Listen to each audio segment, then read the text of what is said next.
Good evening mga kapaps. So andito tayo ngayon sa Imos, Cavite. Ang exact address natin mga kapaps, andito tayo sa bayan Luma 7, Imos, Cavite mga kapaps. Ayan, andito tayo sa Moto Hub Motorcycle Supply, Motorcycle Supply mga kapaps. So ngayon, papalitan na natin yung top box ni Smash, ni Puti. At nag-decide ako na papalitan ko siya ng hard plastic, no, na HNG. Ayun, may napili na ako, yan, kulay black. So 45 liters yun mga paps. Tingnan natin mamaya kung bagay pa dito sa Smash. Naghanap ako ng kulay white pero wala akong kulay white na hard plastic. So meron sila doon yung SIG ang brand pero may kamahalan, no? Nasa 3,800 plus yung price nun. Hard plastic pa lang yun mga paps. Pero okay na ako doon sa hard plastic na puti na HNG. Tingnan natin mamaya, nasa 45 liters yung laki. So pre-install mga paps. So nasa 2,900 pesos yung price. So kung ako sa inyo mga paps, pumunta kayo dito sa Imos, marami kayong choices na kaya para dito sa mga top box. Then sa mga helmet naman, sobrang daming helmet nila nasa loob. Mamaya ipapakita ko sa inyo kung magkano yung mga price ng helmet nila. So mayroon daw silang promo ngayon para sa mga helmet. Dito sa top box wala eh. Nakapit sila ngayon pero bumagsak naman yung presyo ng konti. Yan, si sir yung magkakabit ng top box natin. Ayan o. So pre-install naman mga paps. So yun, nakuha natin pre-install 45 liters. Ano mayari kung ano yung itsura ng Smash natin na mayroon ng 45 liters na top box HNG ng mga paps. So yung mga paps, in-install na yung base plate. Yan, napaka solid.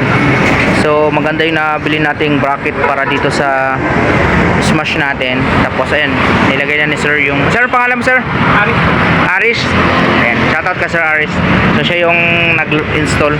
Pre-install naman yung mga paps pagka bumili kayo dito ng, ng top box. So pre-install yan. Kaya huwag kayo mangamba kung baka mahirapan kayo mag-install. Marami silang gamit pang install.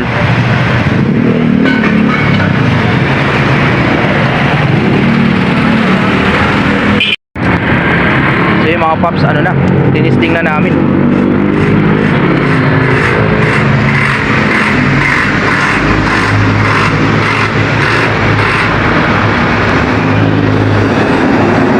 So mga paps, nandito na tayo sa loob ng Moto Hub Motorcycle Accessories mga paps.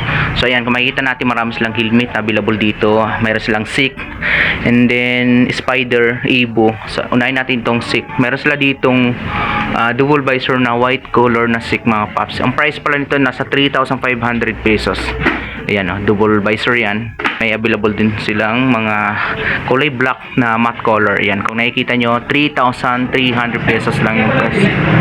Tapos ito naman parang gray, light gray ang kulay nito, 3,300 din yung price mga paps. So same na lang ito. Itong mga nasa taas na nasa 3,300 pesos. And then dito naman sa baba mga paps, sa mga ganitong klaseng helmet, ang price nila dito is walang presyo to. Yan, 3,500 pesos para dyan sa mga naka-tinted yung visor. Din dito naman sa baba, meron sila dito 2,700. Ito naman mga paps, half face. Yan, half face pero ganda nito mahaba yung visor. 2,700 lang mga paps para dito sa half face. 2,700 parehas lang yung price. Dito naman 3,500 itong matte color na black. Then dito naman sa kabila, dito natin makikita yung Spider. Meron sila ditong katulad sa helmet ko mga paps, itong white na Spider. Yung price nila dito is nasa 4,695. 4,600 to ma'am. Yes po. Yan, 4,600. Dito sa Evo ma'am. Sa Evo sir, ito nakalista. Jelly pala to. Ito, Axor. Evo natin, 3,800 po sa plain. Ikaw na lang mag-explain ma'am. Yan, yan. Shoutout kay ma'am. Ano pangalan natin ma'am? Camille po. So si ma'am Camille yung nandito sa shop. I-explain ma'am kung magkano yung Evo. Dito sa Evo. Po, meron po tayo sa mga plain. Minsan depende kasi po yan sa mga brand and sa model. So meron tayo, ito po is SRX 3.8 po itong plain. Ito naman pong GT Pro 3.8 din po. 3,800. Yan. Meron din tayo may mga design or mga graphics yan. 4.6. Yan, may 4.6, may 4.250, mga ganyan yung mga price range. Depende pala yun sa sa helmet. Kung plain lang mga paps, medyo mura. Pagka ganitong design, may mga design siya, medyo mahal, no. Nasa 4.6 yung price. Dito naman mayroong dito, 20%. Anong to, ma'am? Ibu? Hindi. Axor helmets po. Axor made in pala. India. Bale, tapo na brand po yan sa India. Nakalas 20% po kami from 4,200. Makukuha nyo na lang siya ng 3,350 na lang. Iba rin yung design, no? May X. Yes po. May X. Yan. Ano yan, sir? International brand. Makikita nyo yan sa mga video internationally. Sa kasi India, no? made in India po siya. Sipso, may matibay talaga ito. Yes, sir. Ibang design, no? Tsaka may pin lock na yan po para sa mga anti-fog film. Kasi sa ibang brands po, wala pa silang Kaya pala may ganito. Yes, sir. Kaya may makikita po. Ano yung tatanggalin sa loob? Yan, ganun. Yes po, para maging clear siya. Para magamit nyo na yung anti-fog. Saka hindi siya nagmumoy sa loob Opo. pagka malamig yung pag umuulan. So ito mga paps, ito yung from India, no? Made in India. So naka 20% discount sila dito. Dating 4,000 plus, ngayon 3,350 pesos na lang. Yan, X. Mayroon siyang X sa taas na nakadikit para siyang emblem ng Emblem na yun. Exor. Yan, Exor pala. Ano basa dyan? Exor. Axor. Ay, A pala to. Yes. Axor. Kala ko X lang tsaka OR. Yan. Ito yung mga helmet lang dito mga paps. Sa mga taga rito sa Cavite, dito sila sa may anong address to? Anong Emilio Aguinaldo Highway lang kami, sir. Malapit kami sa Robinson's Imus. Ayan, kung galing po kayo sa may Sapote, Bacoor, SM Bacoor, lagpas po kami ng Robinson's Imus. And if galing naman kayo sa mga Dasma, yan po, before kami mag-Robinson's Imus. Then searchable naman po kami sa Google Maps. Moto Hub. Search nyo lang po. Yan, EA Moto Hub. EA Moto Hub yan. Mga paps, sa mga taga Cavite na gustong pumunta dito sa shop, mayroon silang mga available na top box yan, mayroon sila dito. So napabili ako ng top box 45 liters H&G, nasa 2,900 pesos mga paps, hard plastic, tapos double lock na siya. So yun, hinahanap natin yung double lock para for safety. Then sa mga SICK brand naman, mayroon silang hard plastic dito na nagkakalaga ng 3,800 pesos. Tama, ma'am, no? 3.8 po itong No, 45. Ito pong 36 liters, 3.2. 3.2. Ito yung 3.8 mga paps, oh. Hard plastic, kulay white, double lock na yan. So SICK brand yan.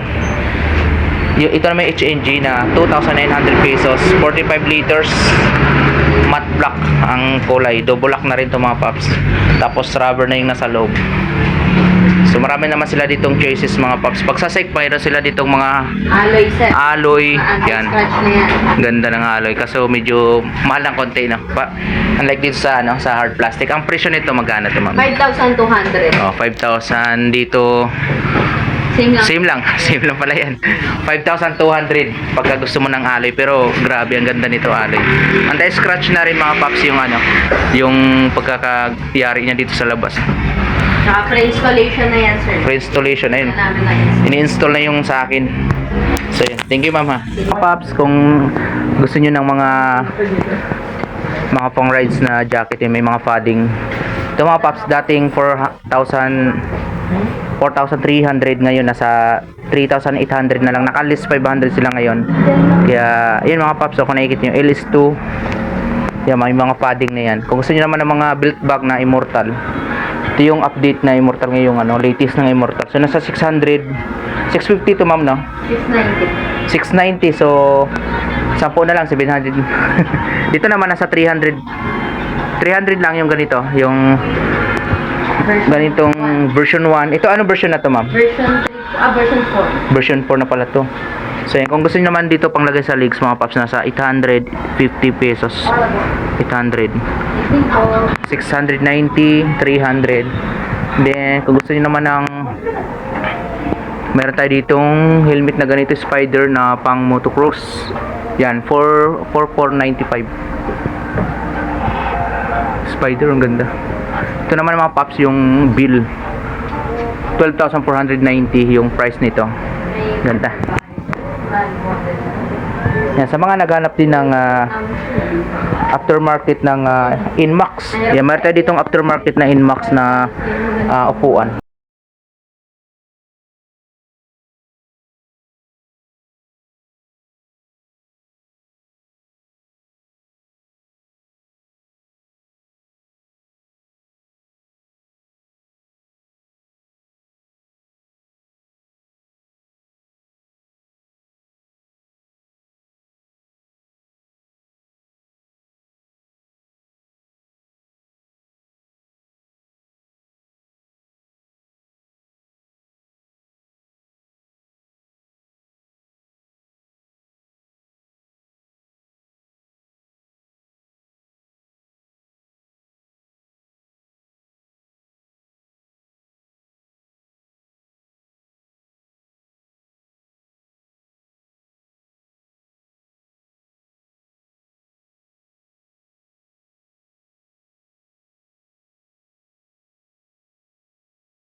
Sa mga naghanap naman ng jersey mga paps na para clothing, no, na ganitong Mabili talaga. design, meron sila dito 1,350. So kahit aling size dito mga paps, kahit alin dito, gusto ng red, gusto ng blue, yellow, white, 1,350 pesos each.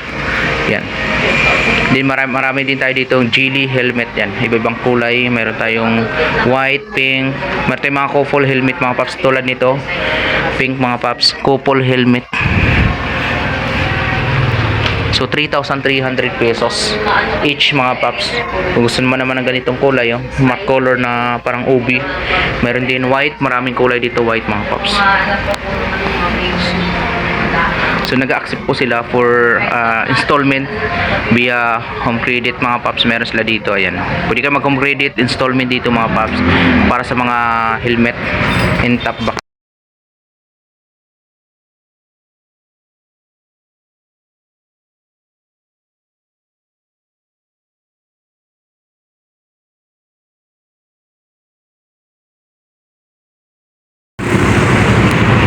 So yun mga paps, na ikabit na yung binili nating top box na H&J yan, 45 liters yan sa Smash. Kulay black nga lang. Mayroon siyang backrest na libre dito rin. Oh, ganda. Tapos yan, sobrang sikip niya. Makikita natin, nakapix na siya. Yan. So comment down below na lang mga paps kung bagay ba sa Smash yung H&J. So sa mga naghahanap ng mga di kalidad na helmet, di kalidad na box, H&G hard plastic, 2,900 pesos lang dito sa Moto Hub Moto Supply mga paps. Ayan.